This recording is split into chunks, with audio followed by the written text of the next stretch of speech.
Luciana,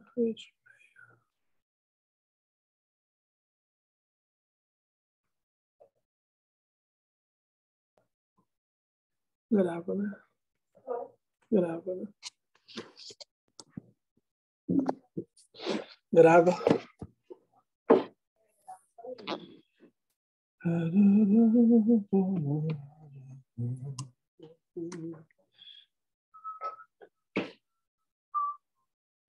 Sobre o que ela estuda?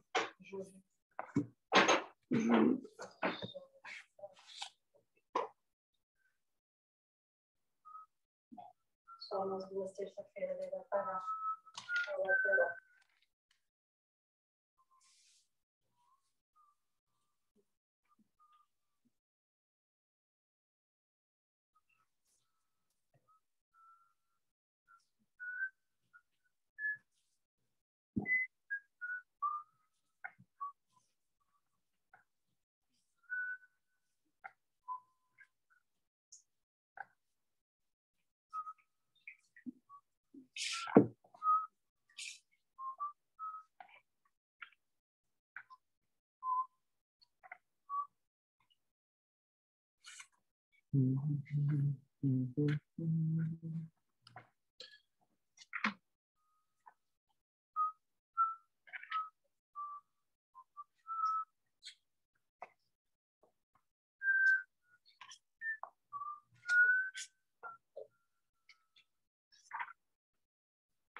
Doutora Edmeia, tudo bem? Eu estou aqui, Como que a senhora está? eu estou aqui olhando, eu vi o senhor assoviando. Estou feliz da vida. Seu microfone está ativado, seu vídeo foi interrompido. Não. Estou assobiando porque eu estou feliz da vida.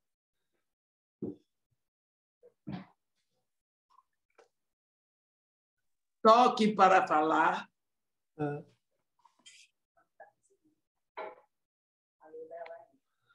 Doutora Edmeia, a senhora está sem vídeo e sem áudio, por enquanto.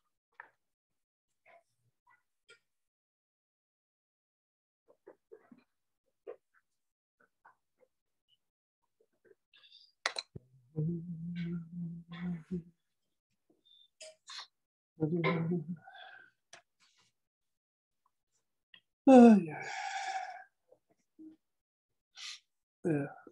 A senhora está com o seu áudio e o seu vídeo desligado, doutora Edmeia.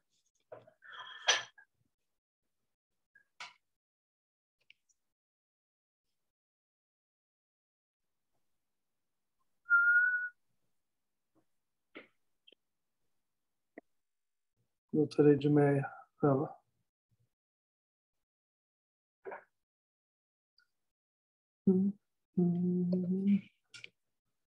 Senhor César, tudo bem por aí? Bem, pastor, e o senhor? Tudo jóia, graças a Deus. Tudo na paz. Tudo tranquilo. Irmão Sebastião já operou? Amanhã. Amanhã? É. O que é a cirurgia agora, pastor? Agora é cirurgia, ele tá com a traqueia bloqueada, tá 80% ou 70% bloqueada, Oh. impede ele respirar normal, né? Aham. E isso é a cirurgia, vai ser... É uma cirurgia meio complicada, de sério, né? Aham. Tem aí uns dias de UTI, uns dias de... acho que Oh. uma semana e pouquinho de recuperação no internato. Tá orando por ele. A Rosimar tá lá ou tá por aqui? Tá lá, foi para lá. Tá jóia, tá orando. O doutor Edmeia caiu. Doutora. Ela caiu. Tá ligado, tá ligado. Dá uma olhada. Não.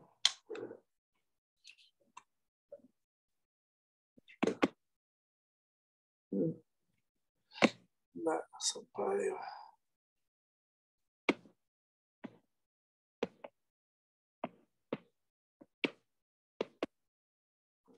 Vamos orar para dar tudo certo. Vai ser de manhã a cirurgia, professor? Não, pastor, eu acho que é no começo da tarde. Ah, tá. Uhum. Bom, tá orando. Nos avisa aí dele, por favor. Bora.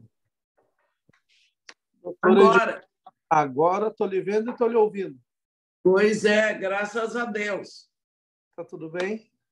Tudo bem, graças a Deus. Então, tá joia. Falei com o Glenn ontem. Ele está aí por perto, ele foi direto para lá, para o negócio do Glemate, Aham. porque ele começa a escola amanhã, né? Tá? Aham. Eu coloquei ele em contato com um pastor lá, na cidade lá. Ele estava feliz. Aham. Eu fui ministrar lá semana retrasada, daí eu conversei com o pastor. Tem uma igreja bem boa lá perto. Graças a Deus. Aham. Vai ficar bem amparado. A senhora está bem? Está tudo tranquilo por aí? Está tudo bem aqui, graças a Deus. Trabalhando muito, pastor. Aham. Que bom. Muito mesmo, por causa das viagens, né? Tem que dar conta da coisa da casa de Maria Marta, nos intervalos, e aí fica muito. Eu pensei até de não dormir essa noite para adiantar as coisas, depois eu disse que adianta. Depois perde a saúde e piora, né? É verdade. Aham. Eu vou dormir um pouco para poder adiantar. Aham. A casa lá está bem, doutor Edmé? A casa está bem? A casa está bem, graças a Deus. Aham. Joia.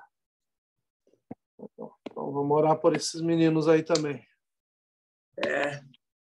E orar pela sua viagem, né? Vai ser longa, hein? Eu vou viajar sexta, volto no dia 4 e no dia 5 vou para a Europa. Volto no dia 3 e no dia 4 a Ângela vai ser operada e, em seguida, eu vou para os Estados Unidos sozinha. Assim, eu fico com pouco tempo para resolver as coisas. Aqui eu tenho que andar na frente.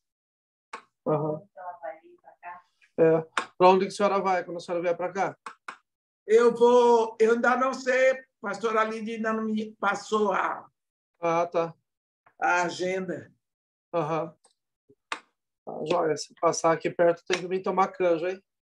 Lógico, imagina se eu vou deixar aí. E aproveita que o frango ainda dá para a gente comprar. O problema é o arroz. Cada dia uma coisa nova nessa terra. Só Jesus. Sim, Está muito difícil, pastor, mas a gente vai andar. É verdade. A gente vai andar. O meu sobrinho veio visitar a família, doutora Edmé. Ele mora no Japão. Sim. Ele ficou tão assustado com os preços das coisas no Brasil que ele não saiu de casa.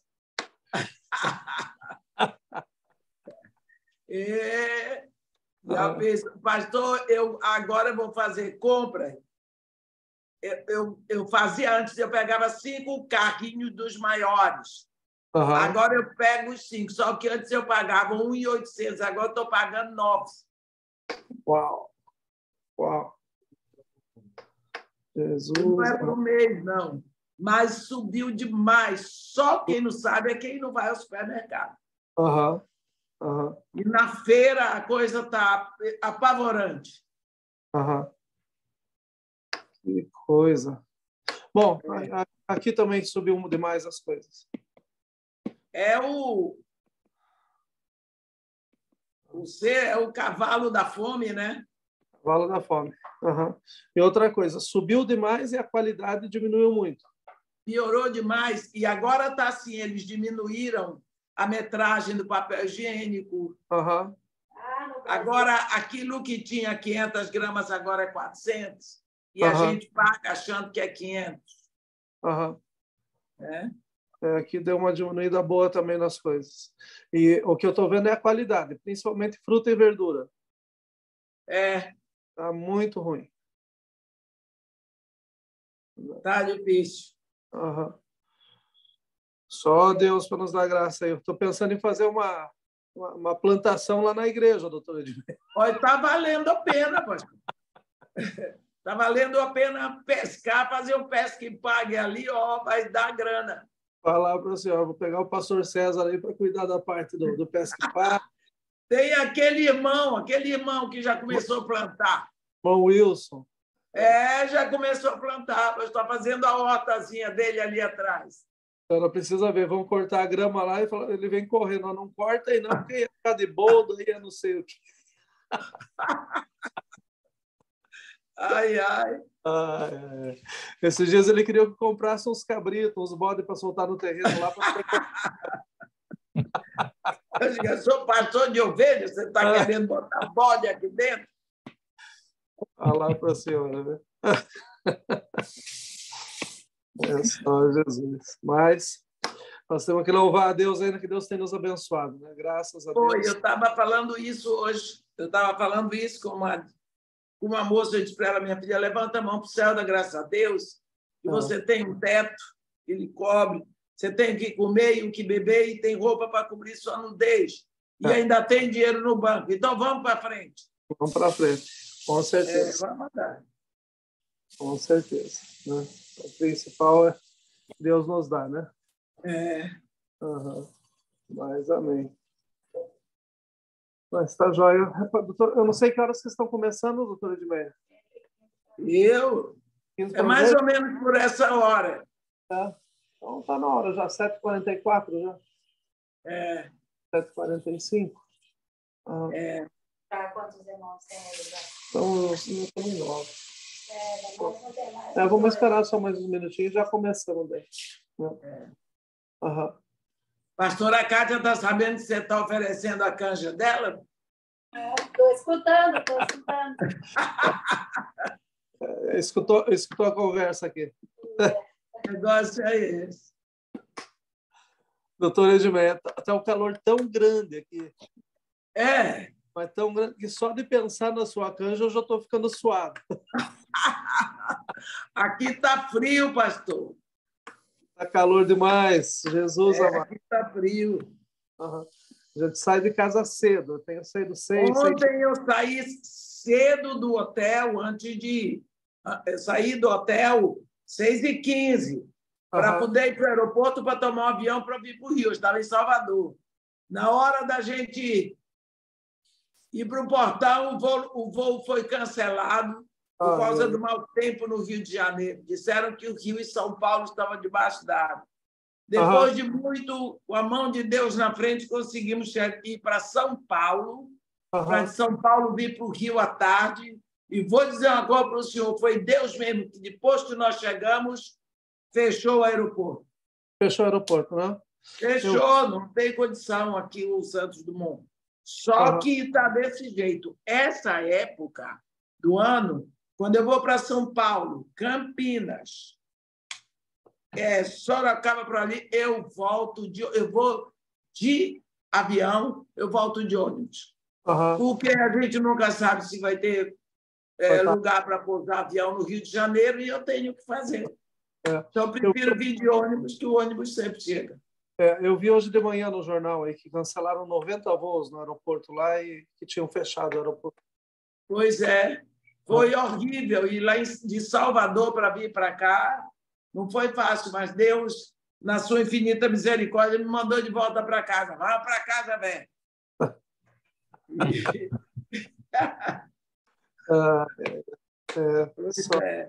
Agora nós vamos para Goiânia.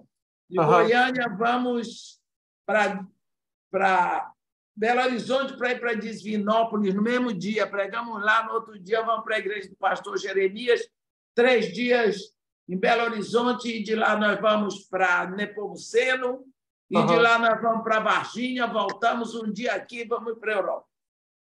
Só da senhora falar, eu já fiquei cansado. Pois é, mas eu fico super feliz, porque eu vou atrás do que pregar e isso me mantém na Bíblia o tempo todo. Graças a Deus. Graças a Deus. Uhum. E por lá eu vou estar pregando. Ei, seu marido está me oferecendo sopa, viu? Eu escutei. Ele está se comprometendo. E ele está falando que é muito calor, né? Mas canja não precisa estar frio para tomar, pode tomar qualquer hora. Muito obrigada. Tá Isso vendo, aí. pastor? Melhorou o convite. Pois é, pode Tá vir vendo? para cá que nós duas se ajeitamos. Falar para vocês. A senhora vai para o norte ou vai ficar na Flórida? Eu não sei para onde é que eu vou. Ó, Eu ainda não falei com a pastora Lídia, vou falar com ela amanhã de manhã. Tá sem destino? Eu não sei. Aí, ó, cuidado. É ela que sabe. Vão lhe roubar aí no meio do caminho. Estão lascados com a pastora. Meu filho está aí. Ele vai ficar aqui até quando? Ele volta no dia 22. Ele tem que dar um jeito aí em toda a vida do menino, né? Paparicar, ver como é que é. Ele ficou de me ligar aqui para a gente tomar um café. Vamos ver se vai dar certo. Vamos ver se vai dar. Ele queria passar antes aí, mas aí ia ficar muito tarde para chegar lá no... Eu falei com ele. Mas daí, já na hora que ele estava indo, eu já falei com o pastor lá e daí eu já coloquei os dois contatos na hora. Só tá os três, pastor? Só, pai, mãe e o filho, porque as duas meninas queriam ir. Eu disse, ei, pera lá, mas não é férias. Mas aí tá, elas ficaram. É muito caro, pastor. Quem está com elas? Tem uma moça que trabalha com eles já desde antes da Lindsay nascer, ela foi para lá. Porque eu não posso dar atenção. Então fica lá, eles se viram. A Lindsay vai fazer 12 anos e a Laura tem 15. Então, já não são tão crianças assim. Ela já consegue se virar, né? E a Lindsay se vira melhor do que a Laura. A Lindsay parece muito comigo. É rapidinha, né? Ela é rápida e ligeira. É gorda. Joia, acho que dá para a gente começar. Acho que dá para a gente começar, doutora Edmeia. A hora que quiser, eu estou aqui para receber ordens. Entraram mais alguns irmãos aí, vamos fazer uma oração, sejam todos bem-vindos. É um prazer que vocês estejam conosco e vamos pedir a Deus que use a vida da senhora para falar conosco. Amém. Deus, nós queremos te render graças, Senhor, por tudo quanto o Senhor tem feito nas nossas vidas, por esse privilégio e essa oportunidade que o Senhor nos dá, Senhor, de uma vez mais nós estarmos reunidos ao redor da Tua Palavra. Nós pedimos que o Senhor fale conosco, Senhor. Que o Senhor use a vida da doutora Edmeia com graça, com unção, que nós possamos reter, Senhor, tudo aquilo que o Senhor tem para os nossos corações para esse tempo. Nós oramos agradecidos por aqueles que já entraram na sala, por aqueles que ainda vão entrar. Nós pedimos as Tuas boas mãos estendidas sobre a vida, Senhor, de todos, no nome amado de Jesus. Amém. Bem-vinda, doutora Edmeia. Fique à vontade. Obrigada. Graça e paz a todos os irmãos. Que momento maravilhoso. Hoje nós vamos começar o estudo de um dos livros da Bíblia que as pessoas não costumam falar muito dele. É a Carta de Judas, né? O penúltimo livro da Bíblia. Então, nós vamos fazer esse estudo em obediência à pastora Kátia. Eu dividi em 3 etapas para nós estudarmos bem, porque é uma carta. Como é que eu podia dizer? Muito profunda mesmo. Então, eu vou ler do primeiro versículo até o 7º, onde está escrito assim: Judas, servo de Jesus Cristo e irmão de Tiago, aos chamados, amados em Deus Pai e guardados em Jesus Cristo, a misericórdia, a paz e o amor vos sejam multiplicados. Amados, quando empregava toda a diligência em escrever-vos acerca da nossa comum salvação, foi que me senti obrigado a corresponder-me convosco, exortando-vos a batalhardes diligentemente pela fé que uma vez por todas foi entregue aos santos. Pois certos indivíduos se introduziram com dissimulação, os quais desde muito foram antecipadamente pronunciados para esta condenação. Homens ímpios que transformam em libertinagem a graça de nosso Deus e negam o nosso único soberano Senhor Jesus Cristo.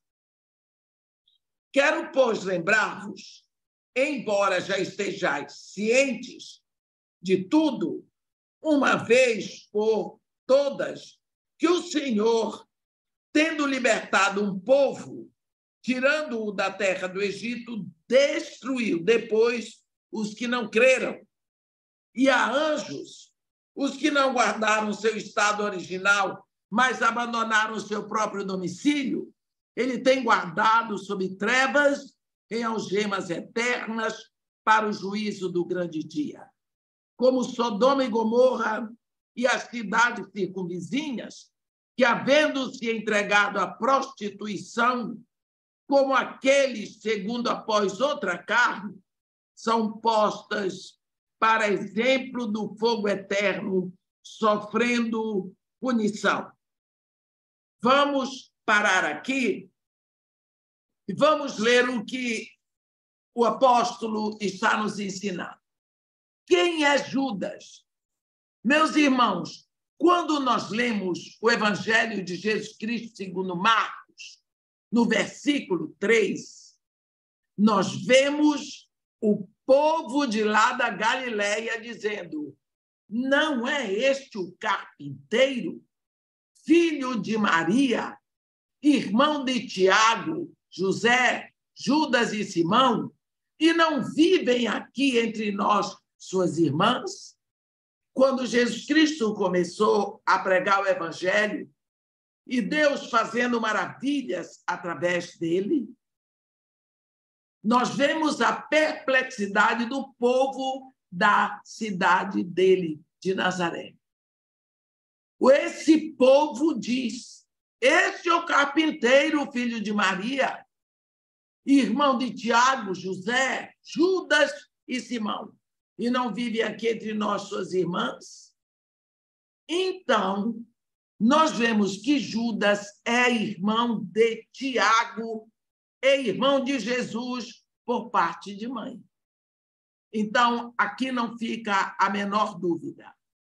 Os irmãos de Jesus não creram nele durante seu ministério, enquanto pregava o Evangelho, como nós lemos lá no capítulo 7 de João, no versículo 5, pois nem mesmo seus irmãos criam nele. Veja bem, depois da sua ressurreição, nós vemos Jesus aparecer a Tiago. Está lá escrito em 1 Coríntios 15, no versículo 7. E cremos que foi nesse período que, então, Judas foi salvo, porque, com certeza, Tiago anunciou na família: olha, ele ressuscitou e veio falar comigo. Não é? Lá em Atos, no capítulo 1, no versículo 14, a Bíblia diz assim: todos perseveravam unânimes em oração, com as mulheres, com Maria, mãe de Jesus, e com os irmãos dele. Está vendo? Em 1 Coríntios 9, no versículo 5, nós lemos que os irmãos de Jesus eram conhecidos na igreja primitiva. Sabemos, então, um pouco a respeito de Judas, o autor desta carta. Só isso que nós sabemos dele, que era irmão de Jesus, está provado na palavra de Deus, irmão de Tiago, e tem um outro irmão, Simão, que ele tinha irmãs, e eles eram filhos de Maria, logicamente, com José, que era o esposo de Maria. Mas o objetivo desta carta, não é? É prevenir os leitores. Você vê? Os chamados, ele diz. Judas, servo de Jesus Cristo, irmão de Tiago, aos chamados. Está vendo? É prevenir os chamados, não é? De que os apóstatas já estavam atuando na igreja. Porque Pedro, se você vai ver uma coisa, parece dar impressão, quando nós lemos a carta de Judas e a segunda de Pedro, parece que os dois combinaram tudo. Não é? Parece que Pedro havia avisado lá em 2 de Pedro, no versículos de 1 a 3, Pedro avisa. Parece que Judas está dizendo aqui o seguinte: olha, aquilo que Pedro avisou já está acontecendo. Ele profetizou e já está revelado. É possível que a carta de Judas tenha mesmo sido enviada para o mesmo grupo que Pedro escreveu. Ele escreve esta carta tão breve para exortar os irmãos, como está escrito no versículo 3.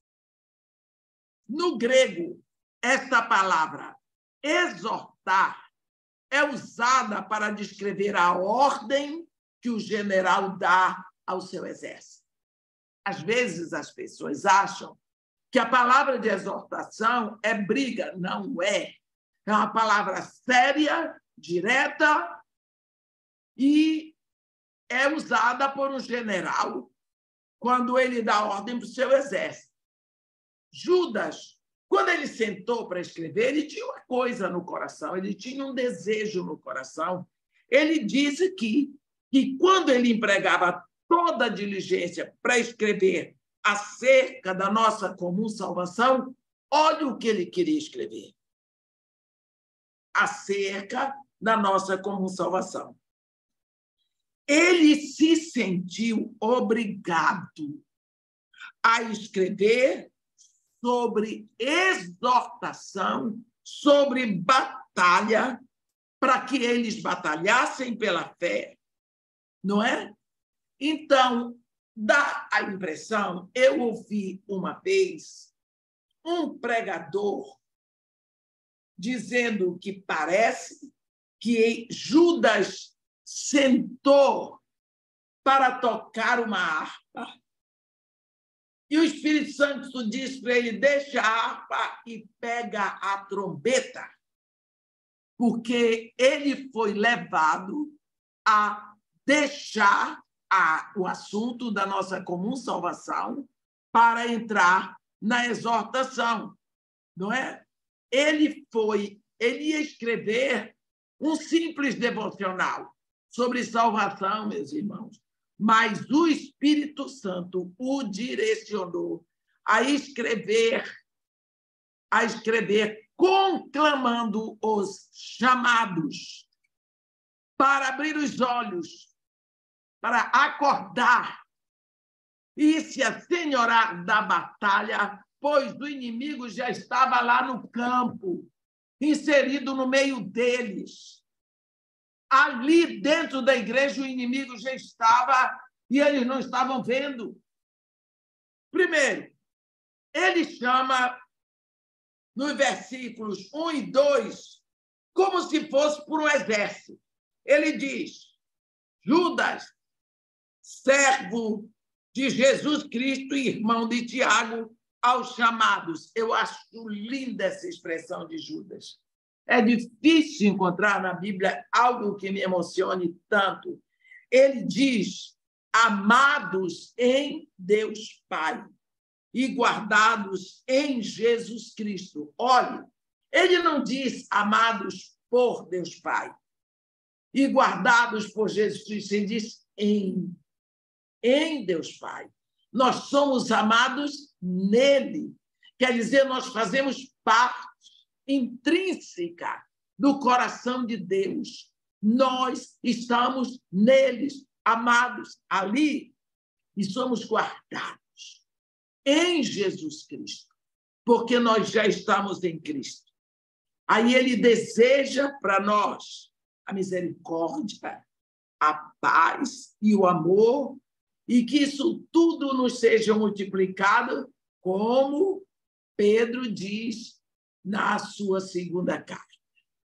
Então, ele diz que Jesus aqui fica bem claro que o capitão do exército é Jesus, mas os soldados são os chamados. Chamados.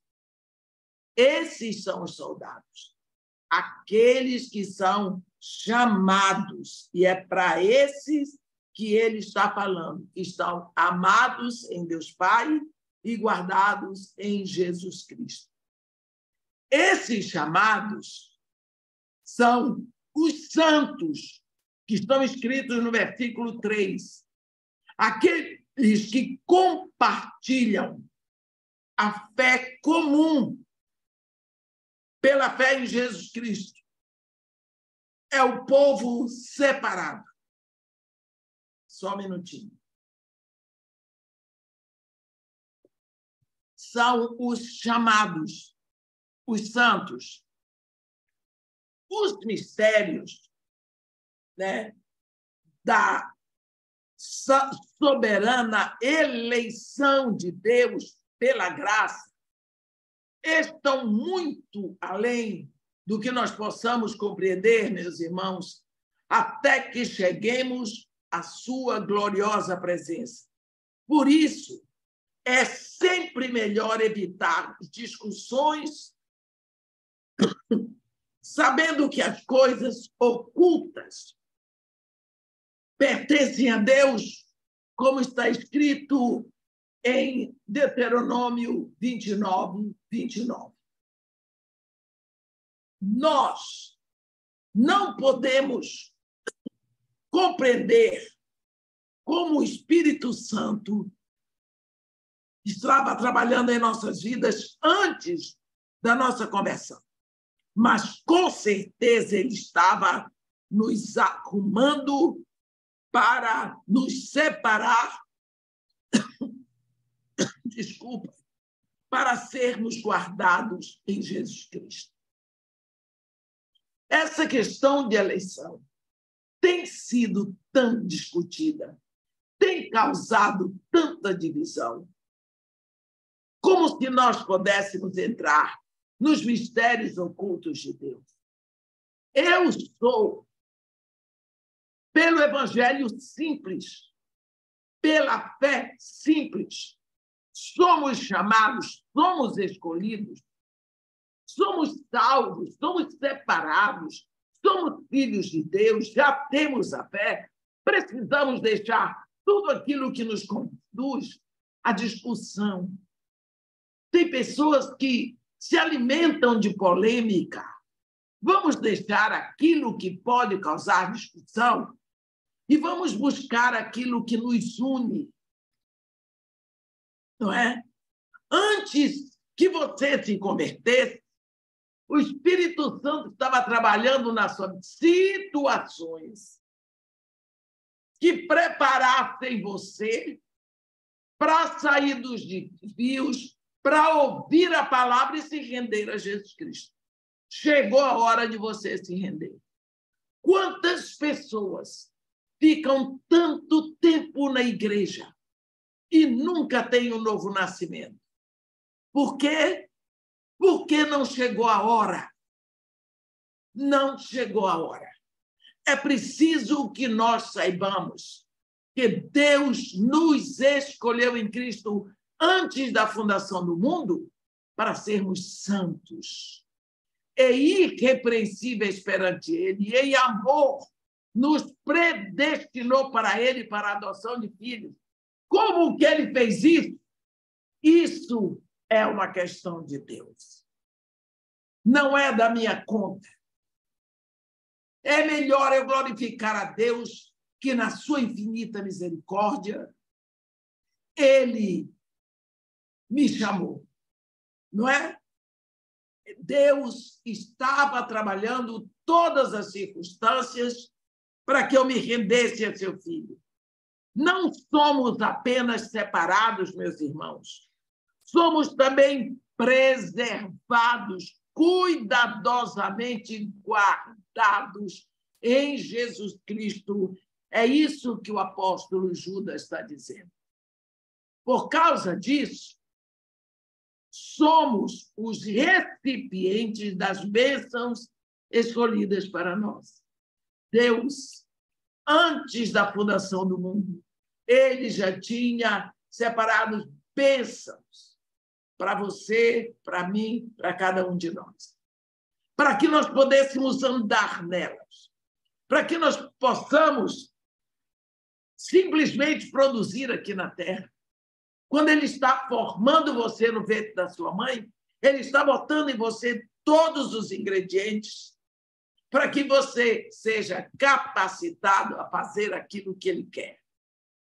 Misericórdia, paz e amor vos sejam multiplicados. No versículo 2. É a mesma coisa que o Pedro diz. Judas deseja que essas bênçãos sejam multiplicadas. Não é? Você vê ali quando Pedro fala, ele diz que nós vamos acrescentando e Deus vai multiplicando a nossa fé, lá na segunda carta de Pedro, no capítulo 1. Às vezes a gente lê aquele texto e pensa que Pedro estava interessado em aritmética, não é? Deus, na sua infinita misericórdia, não nos dá o que nós merecemos, né? Em vez disso, ele deu a nossa punição ao seu filho, lá na cruz. Em vez dele me punir, ele puniu o filho dele. E a consequência disso é a nossa paz com Deus. A minha separação foi vencida lá na cruz. Enquanto os não salvos estão em guerra com Deus, com os outros e consigo mesmo. Está vendo? A pessoa que não se rendeu a Jesus Cristo, ela está em guerra com Deus, com os outros e consigo mesmo. Certamente, aqueles que conhecem a Cristo como seu único Senhor e suficiente Salvador, usufruem de uma posição privilegiada. Com certeza. Chamados por Deus. Ele diz aqui, Judas, servo de Jesus Cristo, irmão de Tiago, aos chamados. Chamados por Deus. Separados para quem? Para Deus. Para que gozem da relação de amor com Deus. Porque Judas deveria escrever muito sobre pecado e julgamento. Vemos que ele foi muito cuidadoso para definir o lugar especial que o crente ocupa no coração de Deus. É lindo ver como esse rapaz é tão lacônico numa carta, como ele é tão sucinto, mas como ele é profundo. Os apóstatas iriam pecar, cair e sofrer condenação. Porém, os verdadeiros crentes seriam guardados em Jesus Cristo para toda a eternidade. Aqui fica bem claro que um apóstata é alguém que confessa aceitar Jesus com sua verdade, mas depois ele desiste da fé. Está escrito aqui no capítulo 3, no versículo 3. Fé que uma vez por todas foi entregue aos santos. Nós, o último livro que fizemos foi de Tiago, e nós vimos o apóstolo Tiago falar e identificar os 3 tipos de fé: a fé morta, a fé demoníaca e a fé dinâmica, não é? Então, é essa fé dinâmica que foi entregue aos santos. Está escrito aqui, uma vez por todas, no final do versículo 3, pela fé. Ele está exortando a batalharmos diligentemente pela fé, que uma vez por todas foi entregue aos santos. Ele nos separou e entregou a fé para nós. Aqui temos que prestar atenção. Judas não está contradizendo Pedro. Quando ele escreveu, lá em 2 de Pedro 2, ele diz que os apóstatas são ovelhas de Deus, não são ovelhas de Deus, são porcos e cães.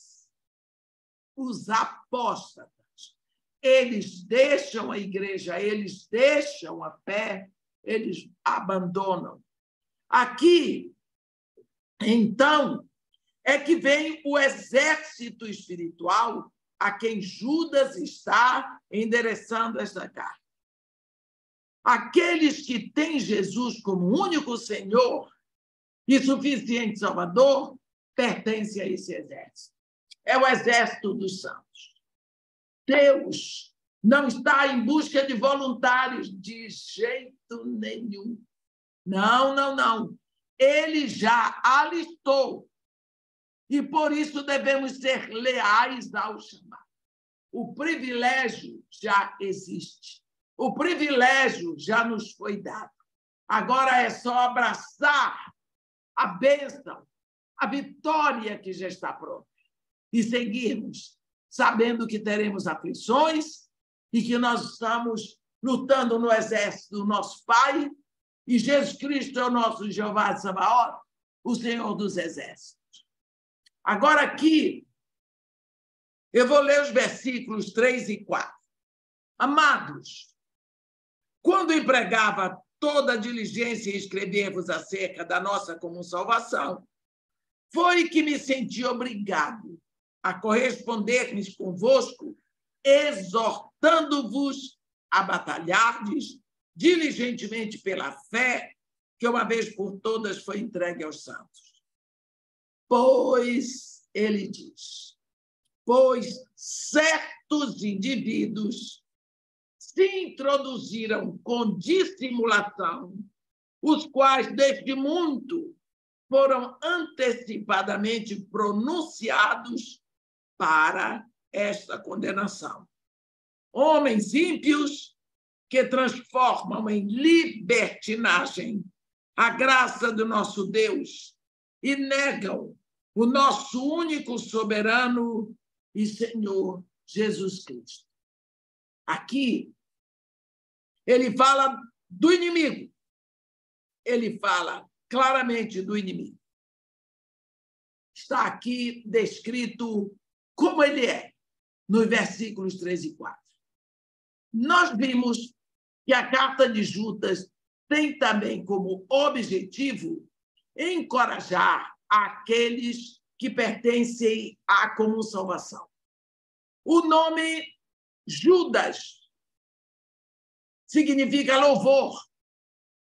E ele tinha, eu não sei se vocês sabem, mas é Judá, não é? É Judá e louvor. É o quarto filho de Lia. O nome Judas significa louvor e ele tinha o desejo de levar a igreja a louvar a Deus e se regozijar na salvação que Jesus nos dá em Cristo Jesus, que Deus nos dá em Cristo Jesus. Porém, o Espírito Santo dirige Judas a escrever sobre a batalha contra as forças do mal aqui neste mundo. Está vendo? A batalhar. O Espírito Santo entrega para Judas a necessidade urgente daquele grupo para quem ele estava escrevendo. Precisamos saber que, se existe inimigo, não podemos dormir. Inimigo, aqui, se tem inimigo, nós estamos num campo de batalha. Nós não estamos num playground. Nós estamos num campo de batalha. A vida cristã não é um parque de diversão. Às vezes, eu olho e penso que as pessoas não entenderam que nós estamos aqui na implantação de um reino, o reino do nosso Pai, o reino da luz, no mundo que é treva e tem seu príncipe, com os exércitos dele. Aqui, neste mundo caído, que jaz no maligno, nós somos comandados a implantar um reino aqui dentro, meus irmãos. Isso é uma invasão. Eles vão reagir. Nós vemos tanto sobre isso na Bíblia, não é? Não é um parque de diversão a igreja. Vemos que Judas não perdeu tempo, assim que o Espírito abriu o coração dele para escrever sobre essa batalha, ele não perdeu tempo e começou logo a identificar o inimigo. Quais são as características desses inimigos? Eles são ímpios. Está aqui escrito no versículo 4. Foram antecipadamente pronunciados para esta condenação. Homens ímpios. Ímpios. Esta é uma das palavras favoritas de Judas. Você vai ver mais dela. Ímpios. Eles dizem que pertencem a Deus, mas, na realidade, no seu modo de pensar, no seu estilo de vida, eles não pertencem a Deus. Pertencer a Deus é buscar todo o possível para agradá-lo, para obedecê-lo, para obsequiá-lo. É só isso. No estilo de vida deles, eles não eram de Deus. Eles têm forma de religião, mas não possuem o poder que caracteriza a vida de um santo. Lá em 2 Timóteo, Paulo fala disso. No capítulo 3, no versículo 5, ele diz: tendo forma de piedade, negando-lhe, entretanto, o poder. Eles não têm. Eles são derrotados na vida deles. Eles têm a vida falsa. Eles aparentam uma coisa e são outra. Aqui mesmo, no versículo 4, está dizendo que eles são enganadores. São ímpios que transformam em libertinagem a graça do nosso Deus. Não é? E negam o nosso único soberano Senhor Jesus Cristo. Não é? Eles se introduzem com dissimulação, está aqui no início do versículo 4. São dissimulados. A palavra usada aqui, no grego, significa fazer uma coisa escondida, por debaixo dos panos, secretamente, a fim de que ninguém saiba. Ninguém está vendo. Às vezes, precisamos lembrar aquilo que Paulo diz em Gálatas 2, no versículo 4. E isto por causa dos falsos irmãos que se entremeteram com o fim de espreitar a nossa liberdade que temos em Cristo Jesus e reduzir-nos à escravidão.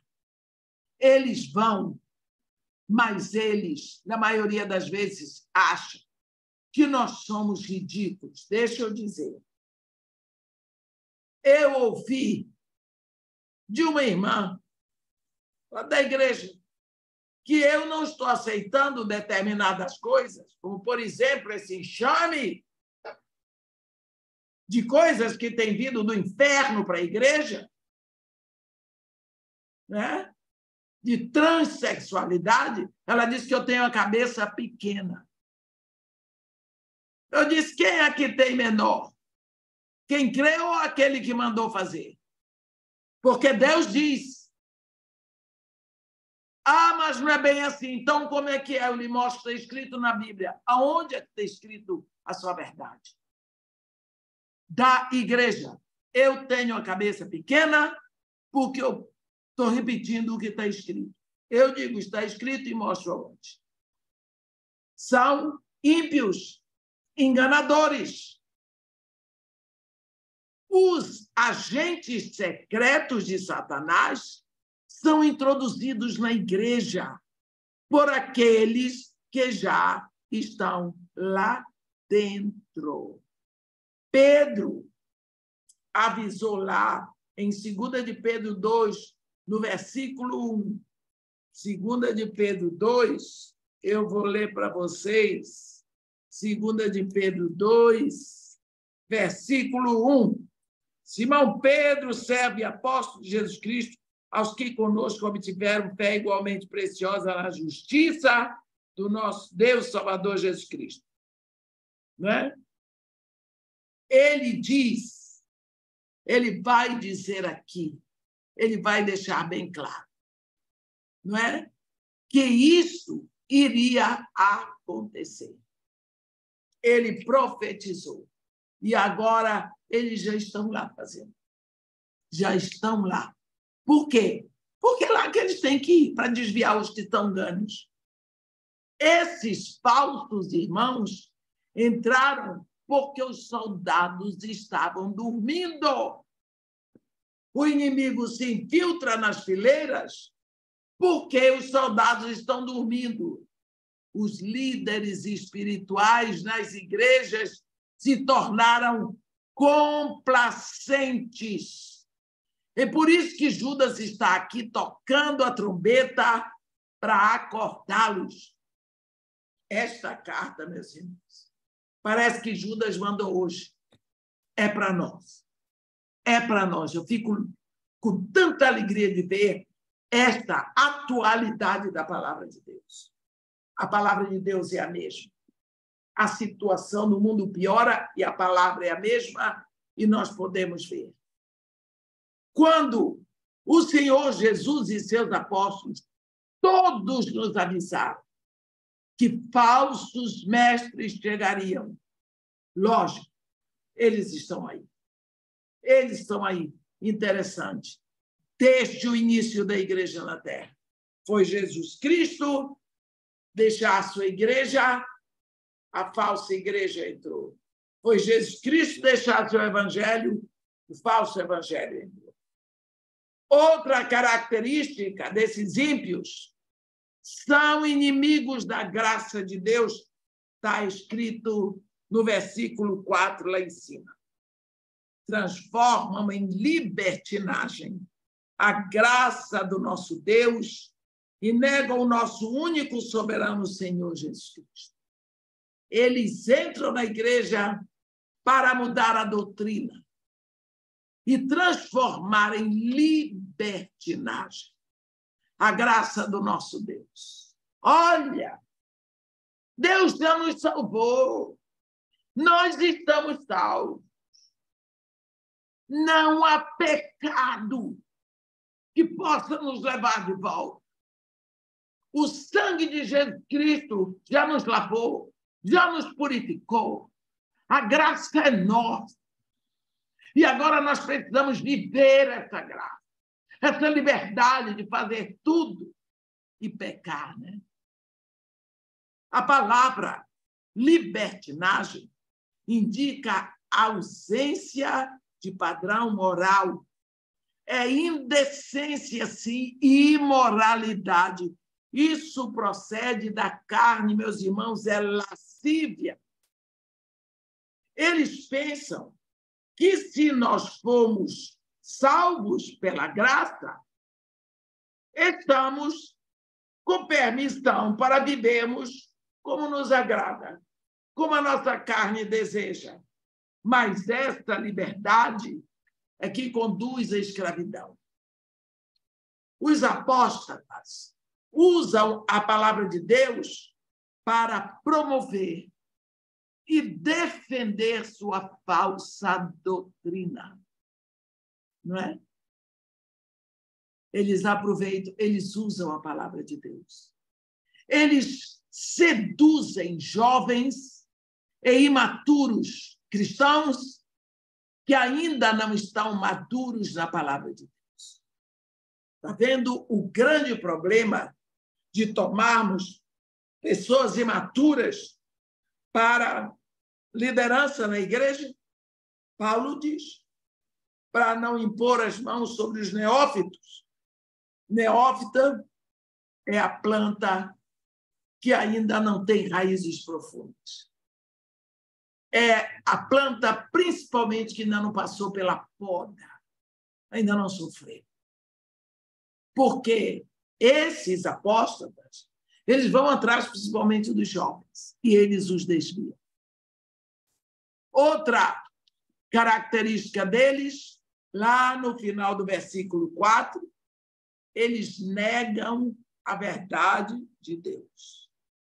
Negam a verdade de Deus.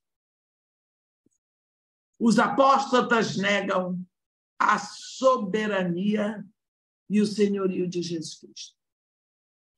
Eles concordam que Jesus Cristo foi um homem bom, um grande mestre, mas não que ele seja o Deus eterno que se encarnou. Está vendo? E eles sabem como explicar isso.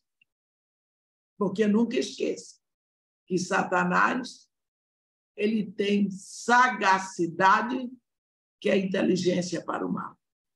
O primeiro teste que se faz ao mestre, que se diz cristão, é perguntar-nos: o que você pensa sobre Jesus Cristo? Você crê que ele é o próprio Deus e que se fez homem? Isso é um teste, não é? Qualquer um que nega esta verdade é falso mestre. Não importa o quão inteligente, culto e preparado ele pareça. Se alguém nega que Jesus Cristo é Deus, não pode ser filho de Deus. Outra característica deles, está bem no início do versículo 4, eles são pronunciados antecipadamente para a condenação. Olhe bem, pois certos indivíduos se introduziram com dissimulação, os quais, desde muito, foram antecipadamente pronunciados para esta condenação. Judas não está dizendo que esses homens são escolhidos para serem apóstatas, como se Deus fosse responsável pelo seu pecado.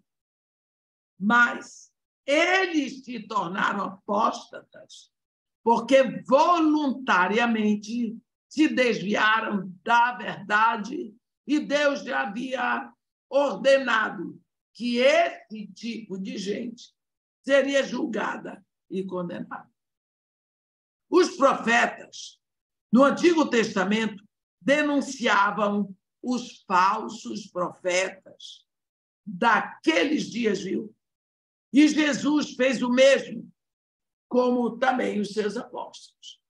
São condenados porque negam o Filho de Deus. E ainda porque conduzem o povo de Deus ao pecado e ensinam a esse povo que a graça de Deus é permissão para pecar. Ainda, além disso, ridicularizam a doutrina da volta de Jesus Cristo, como está escrito em 2 de Pedro 3. Perguntando, onde está a promessa da sua vida? Eles zombam dessa verdade e fazem tudo isso sob a égide de um comportamento religioso. Assim, eles enganam os inocentes, se banqueteiam com o dinheiro e Jesus, lá em Mateus 7, no versículo 15, diz, compara esses homens a lobos no meio das ovelhas. Lobos. O único meio de enfrentarmos esses inimigos é lutando decisivamente pela nossa fé, isto é, lutando pela doutrina que chegou através dos apóstolos.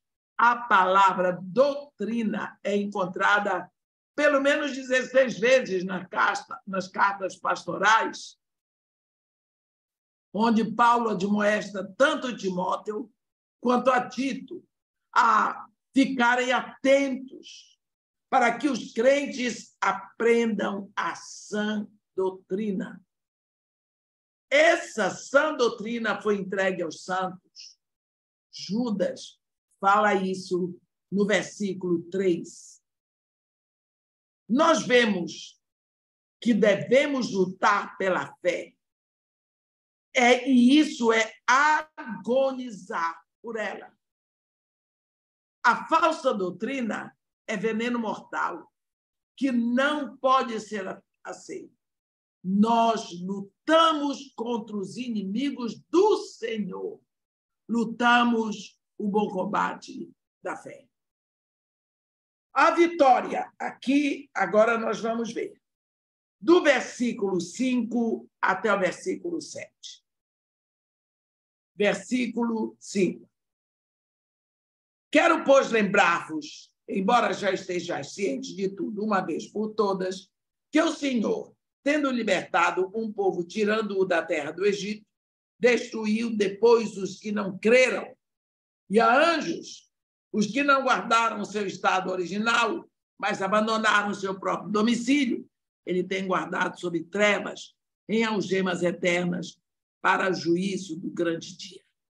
Como Sodoma e Gomorra, e as cidades circunvizinhas, que, havendo-se entregue à prostituição, como aqueles seguindo após outra carne, são postas para exemplo do fogo eterno, sofrendo punição. Aqui, ele traz uns ensinamentos maravilhosos. Ele rasga diante de nós, desculpa, ele não é rasgar, ele abre o Antigo Testamento. Como o apóstolo Pedro, Judas vai lá no Antigo Testamento e vai buscar 3 exemplos de vitória de Deus sobre aqueles que resistem à sua autoridade e deixam a sua verdade, que é exatamente o que os apóstolos fazem. Pedro se refere aos anjos caídos, Noé e Ló, lá em 2 de Pedro 2, de 4 a 9. Ele fala de anjos caídos, fala de Noé e fala de Ló. E seguiu a ordem histórica. Também falou da libertação dos justos e julgamento dos inimigos de Deus. Judas, embora não tenha mencionado Noé e o dilúvio, usou Israel como exemplo para mostrar que Deus julga os apóstolos.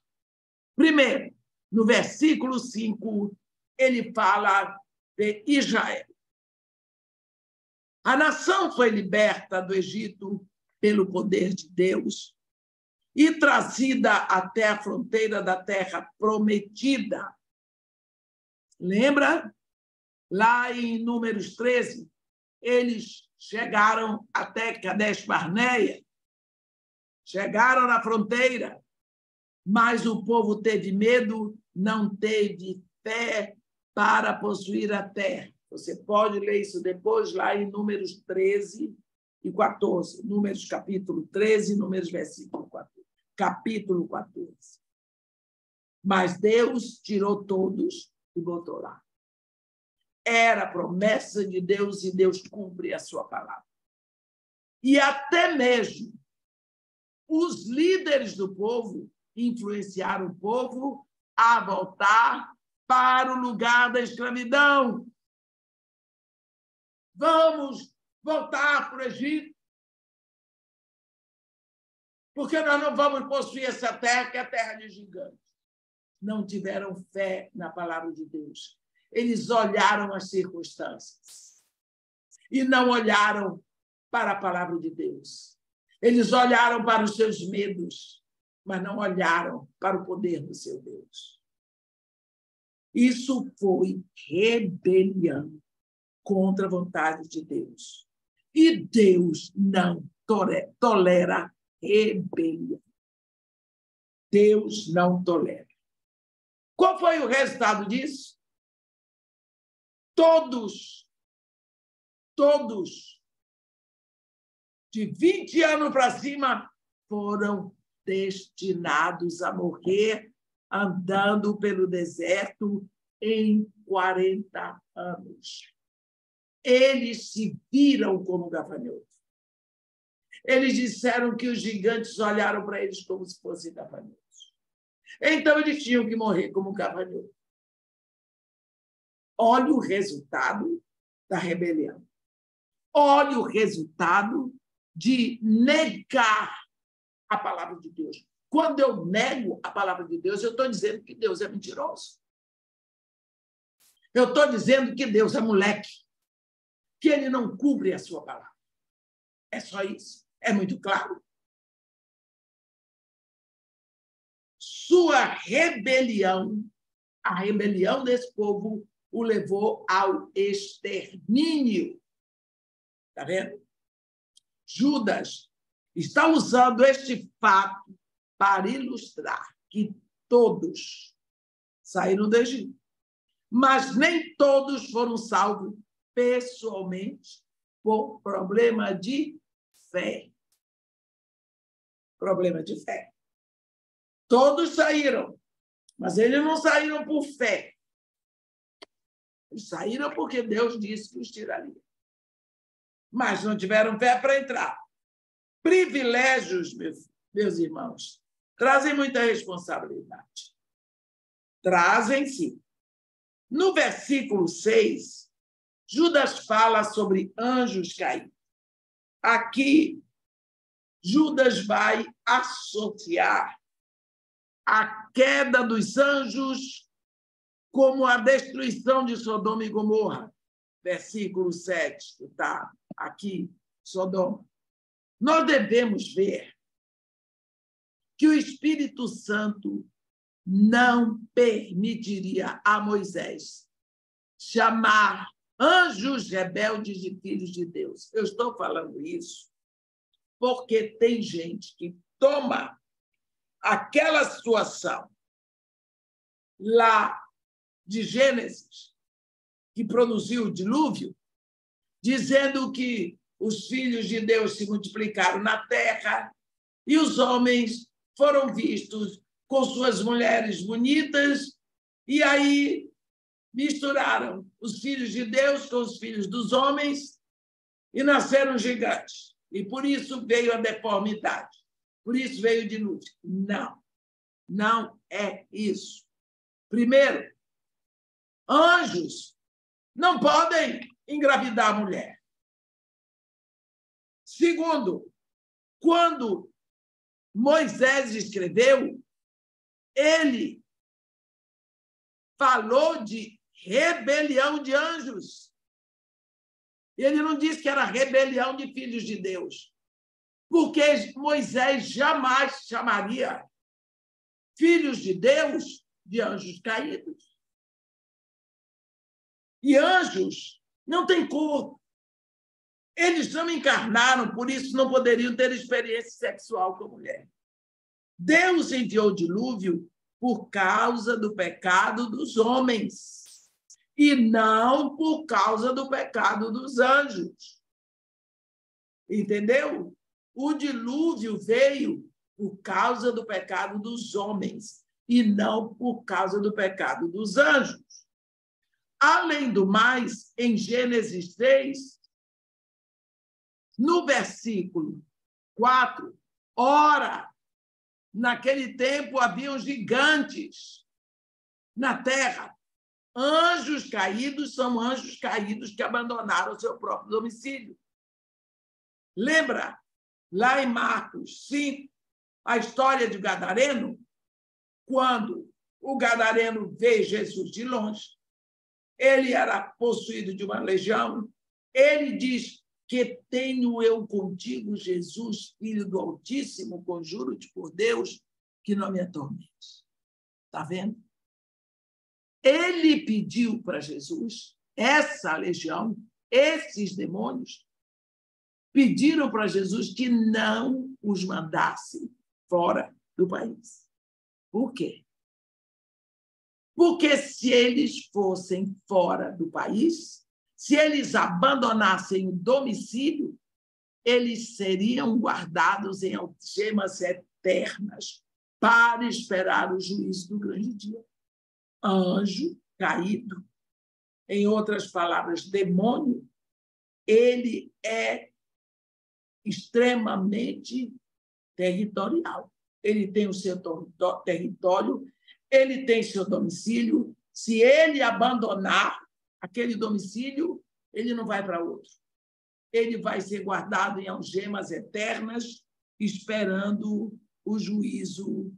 Ele tem guardado sob trevas, em algemas eternas, para o juízo do grande dia. Precisamos lembrar, já naquela época haviam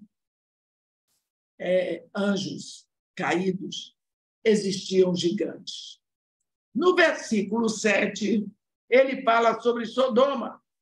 Quando vemos a descrição, nós notamos que Judas usa o exemplo para alertar sobre pecado, pois os cidadãos de Sodoma não pecaram, não pecavam ocasionalmente. O pecado, a imoralidade sexual era o estilo de vida deles. Eles viviam na prática do pecado. Aqui diz que seguiam após outra carne. Presta atenção. Aqui nos deixa claro que até sexo com animal. Como está escrito em Romanos 1, do versículo 24 a 27, eu vou ler para vocês. Romanos 1, de 24, eu sei que a gente está chegando, já o tempo esgotando, mas eu vou ler. Romanos 1, de 24 a 27, está escrito. Romanos 1, 24 a 27. Por isso, Deus entregou tais homens à imundície, pela concupiscência do seu próprio coração, para desonrar o seu corpo entre si, pois eles mudaram a verdade de Deus em mentira, adorando e servindo a criatura em lugar do Criador, o qual é bendito eternamente. Amém. Por causa disso, lhes entregou Deus a paixões infames, porque até as mulheres mudaram o modo natural de suas relações íntimas por outro, contrário à natureza. Semelhantemente, os homens também, deixando o contato natural da mulher, se inflamaram mutuamente em sua sensualidade, cometendo torpeza, homens com homens, recebendo em si mesmo a merecida punição do seu erro. E até com animais. Judas mostrou tudo isso para mostrar que Deus não é indulgente com o pecado. Podemos sintetizar o que Judas diz sobre os apóstatas em 3 afirmações. Eles rejeitam a autoridade divina, não é? Eles adoram a carne e eles são inimigos de Deus. Mas nós vamos deixar agora para a próxima terça-feira, nós vamos fazer Judas a partir do versículo 8. E depois, eu não vou estar no Rio de Janeiro, nesse dia aí eu vou estar em Belo Horizonte, mas nós vamos andar, não é? Vamos andar. A partir da semana que vem, então nós fazemos a segunda parte e depois completamos a terceira. Então, que Deus nos abençoe e nos guarde. Faça resplandecer o seu rosto sobre nós e tenha misericórdia de todos nós. Amém. Amém. Deus abençoe, doutora Edmeia. A gente tem uma pergunta aqui, doutora Edmeia. Sim. Que escreveram aqui. Deixa eu ler para a senhora. O principal pecado de Sodoma e Gomorra foi não se atentar para o pobre e a viúva ou imoralidade sexual? A Bíblia diz, lá em Ezequiel, não é? Lá em Ezequiel está escrito, pois esta foi a iniquidade de Sodoma, tua irmã, soberba, fartura de pão e próspera tranquilidade. Teve ela e suas filhas e nunca se importou com o pobre, com o necessitado. Quando nós vemos isso aí, essa passagem de Ezequiel, aqui, soberba, fartura de pão e próspera tranquilidade. Isso, a questão é toda, que a soberba é o pecado da imoralidade, porque eles se soberbeceram e eles se desviaram da vontade de Deus. Quer dizer, aonde é que vem a soberba? Eu faço o que eu quero com o meu corpo, o que me agrada. Deus não conta. Soberba, fartura de pão, próspera tranquilidade teve ela e suas filhas, mas nunca se importou com o pobre, com o necessitado. Né? A soberba é isso. No capítulo 16 de Ezequiel, no versículo 49, né? Está escrito,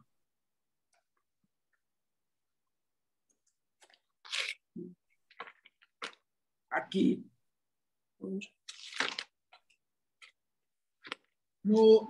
se você ler o capítulo todo, esse capítulo 16 de Ezequiel, ele é bem longo, fala sobre infidelidade. Uhum. E aí você vai ver, quando chega assim, olhe bem, continua, foram arrogantes e fizeram abominações diante de mim. O orgulho produz a arrogância. Fizeram abominações diante de mim. Tudo aquilo que eu abomino. Pelo que, vendo isto, as removi dali. Isso no 50, né, doutora? Vai do 49, 50. Se lemos o capítulo todo, nós vemos que o pecado é aberto. Uhum.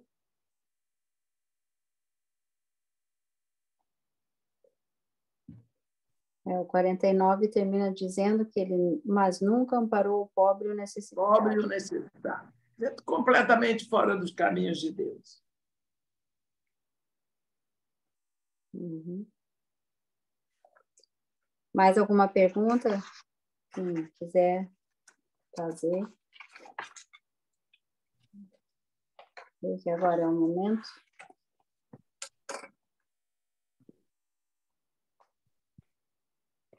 Deixa eu ver se tem mais alguma coisa aqui. Ó, tem outra pergunta aqui. Judas 1:7 também trata dessa situação? Versículo 7, ele diz: como Sodoma e Gomorra e as cidades circunvizinhas, havendo-se entregue à prostituição, como aqueles seguindo após outra carne. Aqui está falando que não apenas Sodoma e Gomorra, mas as cidades circunvizinhas estavam dentro do mesmo pecado. Foi essa a pergunta? Daniel, foi você que fez a pergunta, a Paz? Se você quiser escrever. Isso mesmo, ele está falando que isso mesmo, sim. A cidade foi contaminando tudo, não é? Porque a prostituição, às vezes, quando nós falamos prostituição aqui no Brasil, nós sempre entendemos prostituição como imoralidade sexual. Mas a prostituição é a adoração a ídolos. Uhum. E aí diz, indo após outra carne, quer dizer, você vê lá em Levítico, Deus proibindo o sexo com animais. Então, se Deus proíbe, é porque ele sabe que o homem, na sua natureza pecaminosa, tem esse desejo. Uhum. Mais alguma pergunta?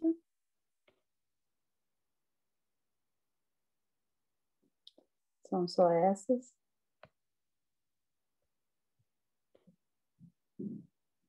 Eu creio que sim, doutora. Essas são as perguntas. Obrigada mais uma vez. Que Deus abençoe. Tá bom. Obrigada a todos. Até a próxima terça, se terça, Deus quiser. se Deus quiser. Vou estar lá na igreja do pastor Jeremias. Ah, tá. A senhora vai estar lá. Só Tá. que eu vou pregar. Eu venho de manhã de Divinópolis, prego à tarde e à noite eu estou livre para fazer o estudo com vocês. Ah, então tá bom. Então a gente não precisa mexer no horário, nada. Tá tudo certo. Não. Então tá bom. Tá, joia. Então que Deus lhe guarde e lhe abençoe em tudo. Em nome de Jesus. Vamos andar. Deus guarde e abençoe a todos. Uma ótima semana a todos. Vamos Amém. orar para encerrar. Amém. Muito obrigado, Senhor, por essa porção tão grande da tua palavra. Obrigado e pedimos que o Senhor continue nos dando força para que nós venhamos, Senhor, a lutar, Senhor, pela tua palavra e viver, Senhor, pela verdade. Pedimos, Senhor, o teu discernimento, Senhor, para não sermos enganados, Deus, e permanecemos sempre fiéis a ti. Estenda as tuas mãos sobre a vida de todos, dando uma semana de paz, uma semana abençoada, e que nós possamos ser abençoadores, Deus, aonde quer que nós estejamos. Nós pedimos também pela vida da doutora Edmeia, os seus compromissos, que o Senhor possa, Senhor, não somente estar com ela, mas dar vigor e inspiração, e que ela possa ver de olhos abertos, Senhor, o teu agir, Senhor, no meio da tua casa nesse tempo. É a nossa oração, Senhor, em nome de Jesus. Amém. Amém. Que Deus abençoe a todos. Muito obrigado.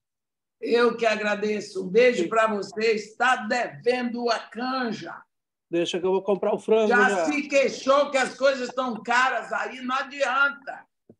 Eu vou comprar o frango já. Tá bom, guardar o frango. Um beijo para ele, para todo mundo na igreja. Então, Fiquem na paz. Deus Tchau. abençoe. Não sai.